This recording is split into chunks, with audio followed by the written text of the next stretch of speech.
Selalu saja banyak orang sekarang mengatakan, kan masih muda, kan masih sehat, nggak masalah. Oh masih muda, pakai saja untuk ini dan itu. Selalu ada kesan masa muda harus dihabiskan dengan kemaksiatan.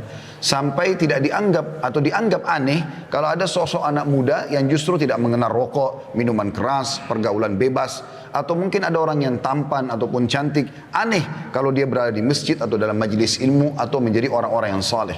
Padahal baginda Nabi SAW sudah mengingatkan, Inna Allah yu'jibu min syabin laisa lahu sabwa.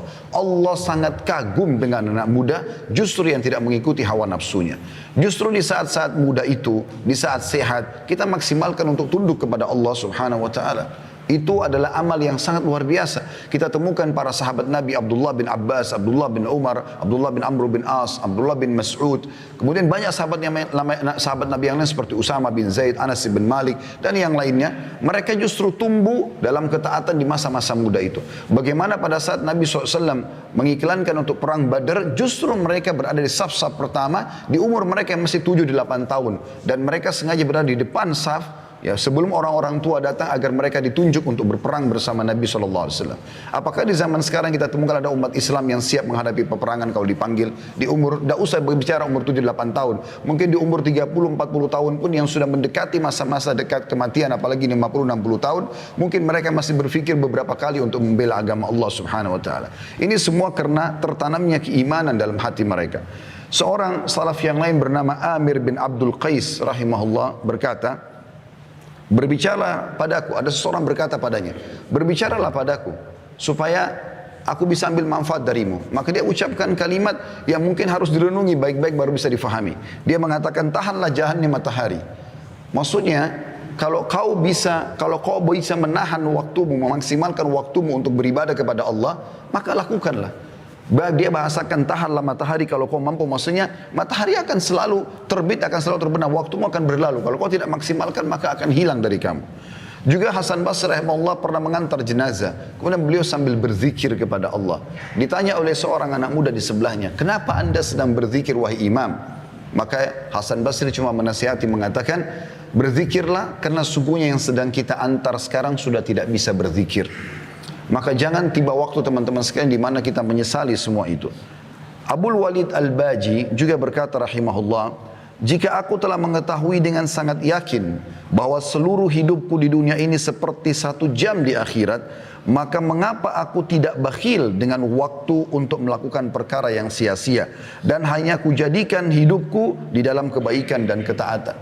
Seorang ibu di zaman Nabi Nuh alaihissalam menangisi anaknya meninggal dunia di umur 60 tahun.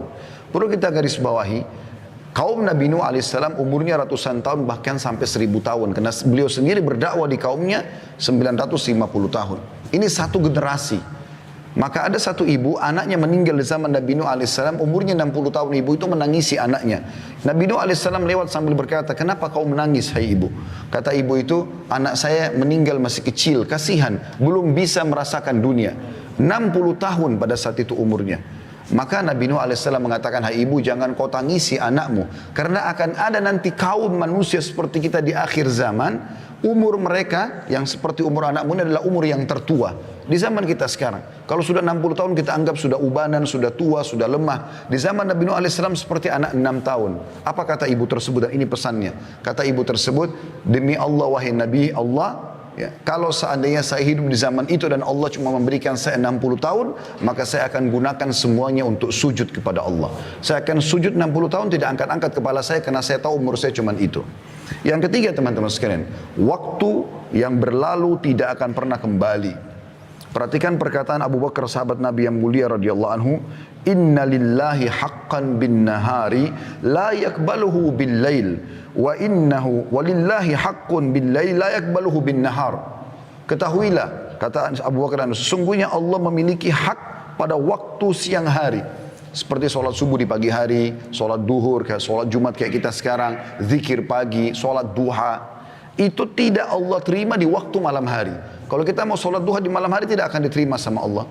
Kalau kita mau sholat duhur di waktu malam hari tidak akan diterima. Ada waktunya ditentukan.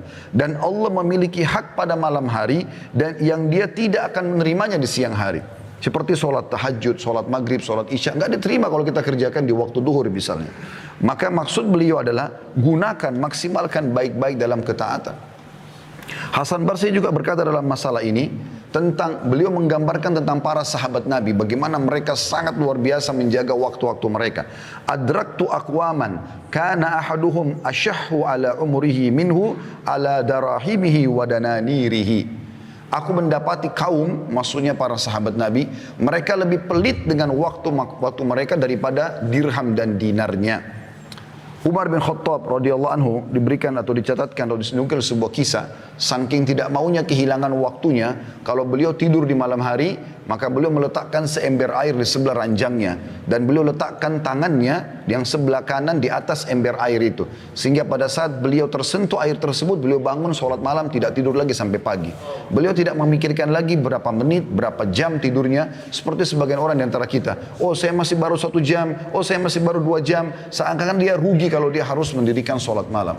Imam Nawawi rahimahullah meninggal belum 40 tahun umurnya, tapi tidak ada yang tidak mengenal karya tulisnya. Ada banyak buku-buku yang beliau tulis yang luar biasa berkahnya, yang sudah masyhur daripada hadits Arba'in Nawawi, Riyadus Salihin, yang hampir semua umat Islam konsumsi di seluruh dunia sekarang, diterjemahkan dalam sekian bahasa.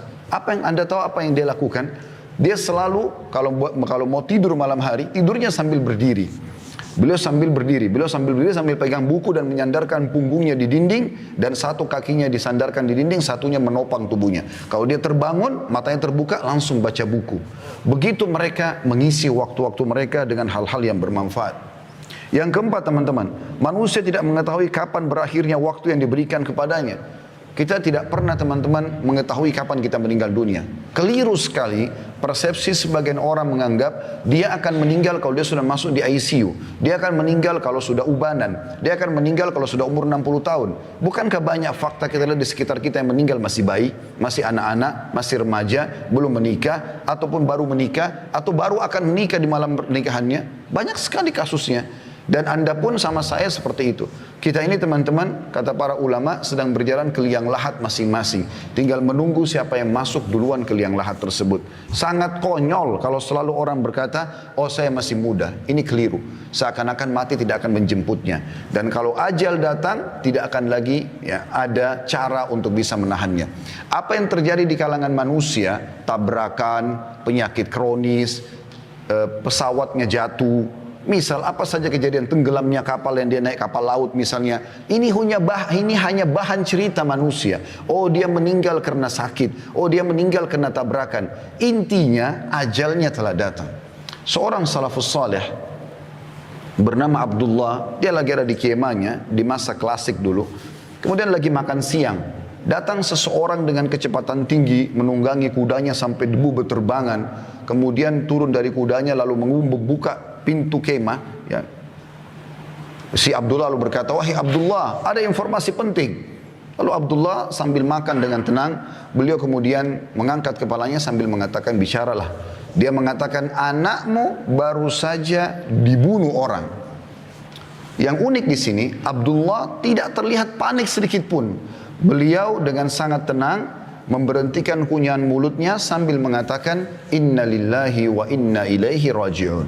Kami milik Allah, kami akan kembali kepada Allah. Lalu kemudian dia lanjutkan kunyahan makanannya. Maka orang itu penasaran, mungkin Abdullah belum dengar anaknya dibunuh orang. Dia ulang yang kedua kali, wahai Abdullah, anakmu mati ditusuk orang. Abdullah tetap dengan kondisi yang sama, tenang sekali jiwanya. Kemudian dia memberhentikan ucapan atau makanannya. Kemudian dia mengatakan, inna lillahi wa inna ilaihi raji'un. Lalu dia lanjutkan lagi makanannya. Orang ini karena penasaran, dia ulang yang ketiga kali sambil berkata, wahai Abdullah, demi Allah saya melihat seseorang memegang pisau, menusuk dada anakmu, keluar darah, meninggal dunia. Artinya tidak ada lagi yang lebih jelas dari bahasa ini.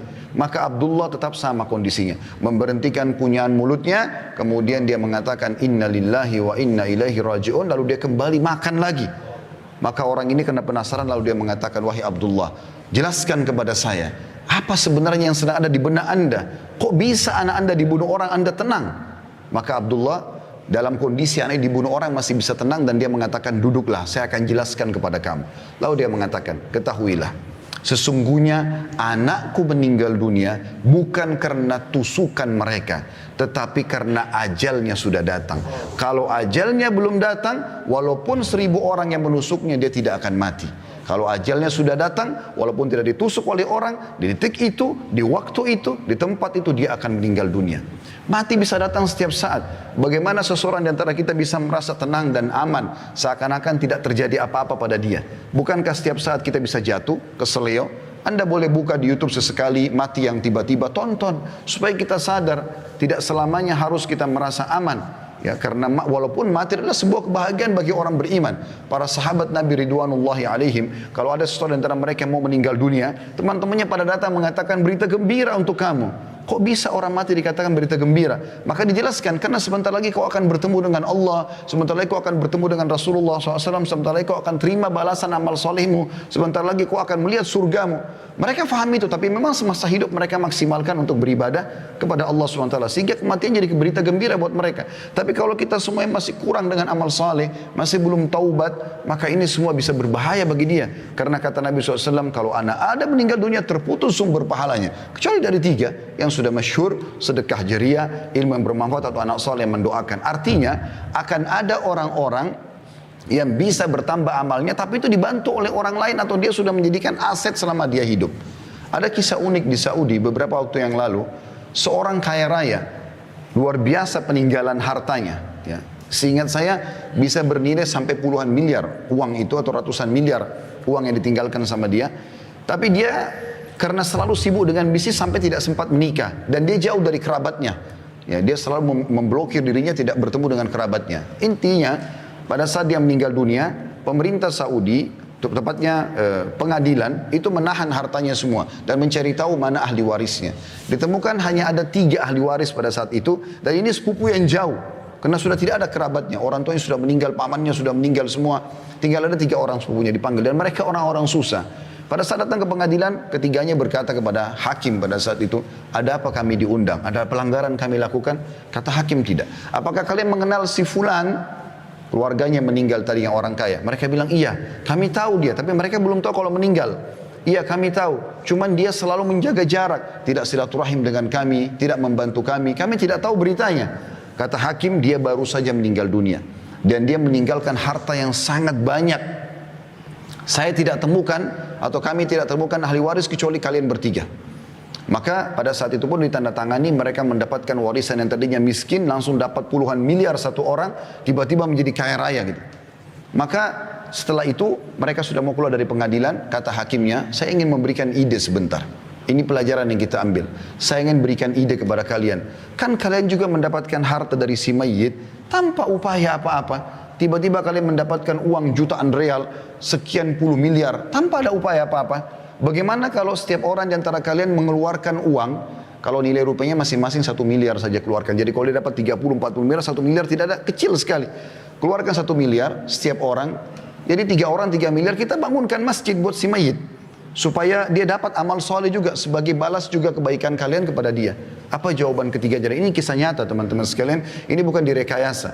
Ini jawaban bagi orang yang selalu berharap nanti ahli warisnya akan berbuat amal soleh buat dia, sehingga dia tidak banyakkan amal selama dia hidup. Ini kekeliruan. Belum tentu ahli waris kita mau berbuat baik buat kita. Mungkin pun kalau dia doakan sebulan sekali. Saya tanya jujur teman-teman sekalian hadir di sini, berapa kali anda doakan kakek anda dalam sehari? Berapa kali anda doakan kerabat anda yang sudah meninggal? Sebulan sekali kah? Setahun sekali kah? Awal kita meninggal, hari pertama, hari kedua, hari ketiga, hari ke-10, 1 bulan, 1 tahun masih dikenang. Setelah itu akan dilupakan. Maka yang tertinggal adalah amal yang anda kerjakan. Apa kata kerabat yang pertama? Dia mengatakan, saya punya utang banyak, saya mau lunasi. Ini cuma alasan, dia tidak mau bersedekah untuk si mayit, pemilik harta yang sebenarnya. Kemudian yang kedua juga mengatakan, saya sudah lama hidup susah, saya ingin hidup senang sekarang. Maksudnya saya tidak akan memberikan uang untuk bangun masjid itu. Dan kisah yang ketiga, ini yang jadi pelajaran kita, orang ketiga mengatakan, hai hakim, orang ini semasa hidup, kenapa dia tidak bangun masjid buat dirinya? Kenapa sekarang kami ahli waris yang harus membangun? Walaupun orang ini juga buruk karena tidak mau bersedekah, Tapi kita ambil pelajaran dari situ, ternyata amal-amal soleh yang terbaik adalah yang kita tanamkan sendiri selama kita hidup. Kalau kita berharap setelah kita meninggal ada yang berbuat amal soleh, itu sangat kecil sekali persentase yang bisa kita dapatkan. Kalaupun yang mengenang kita anak-anak, Allahu a'lam cucu-cucu dan cicit kita apakah masih mengenang kita atau tidak. Maka maksimalkan saudaraku seiman. Itulah sebabnya Hasan Basri mengatakan, Ibna Adam, iyyaka wat taswifa fa innaka biyaumika walasta bighadin fa in yakun ghadin fa in yaku gadin laka fakun fi gadin kama kunta fil yaumi wa illa yakun laka lam tandam ala ma faradta fil yaum. Yang artinya, wahai anak Adam, janganlah engkau menunda-nunda amalan-amalanmu, karena engkau memiliki kesempatan pada hari ini, adapun besok pagi atau besok hari belum tentu engkau memilikinya. Jika engkau bertemu besok hari, maka lakukanlah pada esok hari itu sebagaimana engkau lakukan pada hari ini. Jika engkau tidak bertemu dengan esok hari, maka engkau tidak akan menyesal atas sikapmu menyia-nyiakan waktu itu sendiri. Oleh karena itu teman-teman sekalian, kita harus memaksimalkan waktu. Tentu saya berharap agar Allah subhanahu wa ta'ala menjadikan saya orang pertama melaksanakan, bukan cuma mengucapkan tentunya, dan wasiat dalam masalah ini sangat banyak. Intinya kita memaksimalkan waktu kita dengan amal soleh, dan untuk meninggalkan kemaksiatan tidak butuh energi khusus, tapi cukup sibukkan diri dengan amal soleh, kita akan jauh dari kemaksiatan.